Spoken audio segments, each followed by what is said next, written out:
Hello बच्चों, चलिए आज हम पर्यावरण में छत्तीसगढ़ का सपूत वीर नारायण सिंह के बारे में पढ़ते हैं। यहाँ पर आपको चित्र दिख रहा होगा, वीर नारायण सिंह जी का चित्र आपको दिखाई दे रहा है। इसका जन्म सोना खान बलौदा बाजार में 1795 में हुआ था। वीर नारायण सिंह का जन्म सोना खान जो कि बलौदा बाजार जिला में है 1795 में हुआ था। यह बिंझवार जनजाति के थे। ठीक है, इनकी जाति का नाम क्या है? बिंझवार। पिता का नाम था राम राय। यह अंग्रेजों से युद्ध लड़ते हुए पहले बार 1856 में गिरफ्तार हुआ था। फिर उसके पश्चात दूसरी बार गिरफ्तार हुआ तो 10 दिसंबर 1857 को रायपुर के जय स्तंभ चौक में फांसी दे दी गई और छत्तीसगढ़ स्वतंत्रता आंदोलन के प्रथम शहीद कहलाए, है ना। छत्तीसगढ़ स्वतंत्रता आंदोलन के प्रथम शहीद कहलाए। चलिए, वीर नारायण सिंह जो कार्य किए हैं हम लोग जानते हैं। वीर नारायण सिंह के पिता का नाम राम राय था। वे सोना खान के जमींदार थे। सोना खान महानदी के किनारे बसी एक रियासत थी। सोना खान कहाँ बिलोंग करता है? बलौदा बाजार जिले में। और सोना खान महानदी किनारे एक बसा छोटा सा रियासत था उस समय। राम राय निर्भीक, दयालु व परोपकारी थे तथा अपनी प्रजा में लोकप्रिय थे, जिससे कुछ जमींदार नाखुश थे। अब वीर नारायण सिंह के पिता का नाम था राम राय। राम राय क्या था? जनता प्रिय थे, जनता को पसंद करते थे, जनता के लिए हर संभव प्रयास करते थे। लेकिन उससे कुछ जो रियासत के जमींदार थे वो नाखुश थे। वीर नारायण सिंह का जन्म आज से लगभग 200 साल पहले हुआ था। 200 साल पहले लगभग कितना? 1795 में हुआ था। पिता की मृत्यु के बाद इन्होंने रियासत की जिम्मेदारी संभाली। जब राम राय का मृत्यु हो गया उसके बाद इस रियासत का देखरेख कौन किया? वीर नारायण सिंह। वे अपने पिता की तरह निर्भीक, दयालु व न्यायप्रिय थे। जैसे उसके पिताजी थे निर्भीक, दयालु, न्यायप्रिय, उसी तरह वीर नारायण सिंह भी एक जनता प्रिय थे। अपनी प्रजा में लोकप्रिय थे। अन्य जमींदारों को यह बात चुभती थी। अब क्या है, जनता के लिए वीर नारायण सिंह कार्य करते थे तो अन्य रियासत के जो जमींदार थे उनको नापसंद करते थे। उस समय भारत में अंग्रेजों का राज हुआ करता था। सभी देसी रियासतों के राजाओं और जमींदारों का कुछ रकम के रूप में उन्हें देनी पड़ती थी। उस समय छत्तीसगढ़ में भी अंग्रेजों का राज था, तो अंग्रेजों को कर के रूप में वहाँ के रियासत के राजा कुछ अंश अदा करते थे। उसी प्रकार वीर नारायण सिंह को भी क्या करना था? कुछ अंश कर के रूप में चुकाना पड़ता था। जमींदार ये रकम किसानों से वसूलते थे। छत्तीसगढ़ में भी अंग्रेजों के अत्याचार बढ़ रहे थे। एक बार सोना खान में अकाल पड़ा, लोग भूख से मरने लगे। अब अचानक क्या हुआ? सोना खान में क्या हुआ? अकाल पड़ गया और लोग भूख से मरने लगे। नारायण सिंह ने अपनी जनता के लिए भरसक प्रयास किए और व्यापारियों में अनाज उधार मांगकर लोगों में बांट दिया। ऐसे में एक व्यापारी के यहाँ वे अनाज मांगने गए। अब देखो, वहाँ बहुत अकाल पड़ा, लोग भूख से मरने लगे। जब भूख से मरने लगे तो वीर नारायण सिंह ने क्या किया? व्यापारियों से अनाज मांगे, लेकिन कुछ व्यापारी दे दिए तो उनको जनता में बांट दिए। उसके पश्चात ये माखनलाल के पास गए। माखनलाल के पास गए तो उन्होंने अनाज देने से क्या कर दिया? मना कर दिया। तो इस बात से वीर नारायण सिंह क्या हो गए? क्रोधित हो गए और गोदाम से अनाज लूटकर जनता में बांट दिए। ठीक है, तो यहाँ पर सवाल ये बैठता है, व्यापारी ने अनाज देने से मना क्यों किया होगा?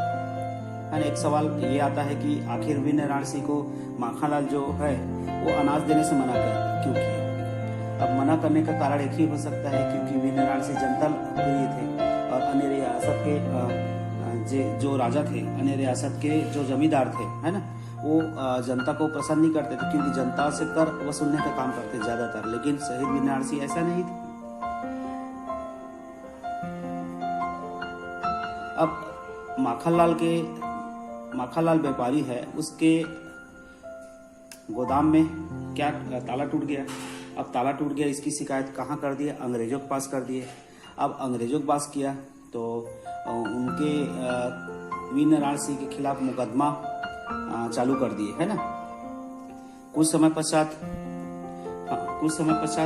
वीरनारायण सिंह को अंग्रेजों ने क्या किया, बंदी बना लिया और जेल भेज दिए। कुछ समय बाद वे अपनी जनता व सैनिकों की मदद से जेल से फिर वापस भाग गए। वीरनारायण सिंह सोना खान पहुंचकर उन्होंने अंग्रेजों से लड़ने के लिए एक सेना बनाई।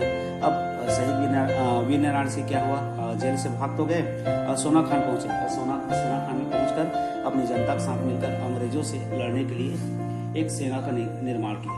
ठीक है, इधर अंग्रेजों ने सेना की एक टुकड़ी सोना खान के लिए रवाना कर दी। अब उस समय रायपुर से क्या किया, सोना खान के लिए अंग्रेजों का टुकड़ी रवाना की। किसको गिरफ्तार करने के लिए, वीरनारायण सिंह को गिरफ्तार करने के लिए वहाँ भी सोना खान में भेज दिया गया।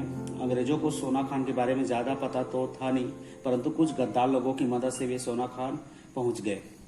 अब वीरनारायण सिंह के पास कुछ ऐसे लोग थे जो अंग्रेजों से मिला हुआ था, और अंग्रेजों से मिले होने के कारण वीरनारायण सिंह अंग्रेजों के पकड़ में आ गए। और पकड़ में आने के पश्चात उन्हें 10 दिसंबर 1857 को रायपुर के जय स्तंभ चौक में फांसी दे दी गई। ठीक है, इस तरह छत्तीसगढ़ स्वतंत्रता आंदोलन के वीरनारायण सिंह क्या थे, पहले शहीद थे। सोचो अगर वीरनारायण सिंह को कुछ गद्दारों ने नहीं पकड़वाया होता तो क्या होता। तो शहीद वीरनारायण सिंह को अगर कुछ गद्दारों ने नहीं पकड़ाया होता तो शायद हमारे छत्तीसगढ़ राज्य से अंग्रेज को जाने के लिए मजबूर कर देते। एक बार पुनः रिपीट कर रहा हूँ, वीरनारायण सिंह का जन्म कहाँ हुआ था, सोना खान, जो कि बलौदा बाजार में बिलोंग करता है। यह बिंजवाड़ जनजाति के थे। पिता का नाम राम राय था और प्रथम बार गिरफ्तार 1856 हुआ था और इसको फांसी दे दी गई 10 दिसंबर 1857 जय स्तंभ चौक रायपुर में। इस तरह छत्तीसगढ़ स्वतंत्रता आंदोलन के प्रथम शहीद कहे जाते थे।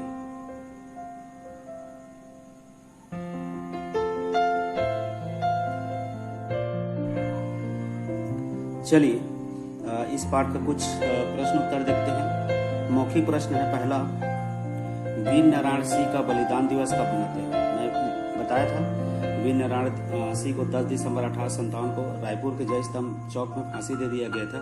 इसी कारण 10 दिसंबर को बलिदान दिवस हर वर्ष मनाया जाता है। वीरनारायण सिंह ने किससे लोहा लिया, तो वीरनारायण सिंह अंग्रेजों से लोहा लिया था, अंग्रेजों से युद्ध किया था। तीसरा प्रश्न है, सोना खान,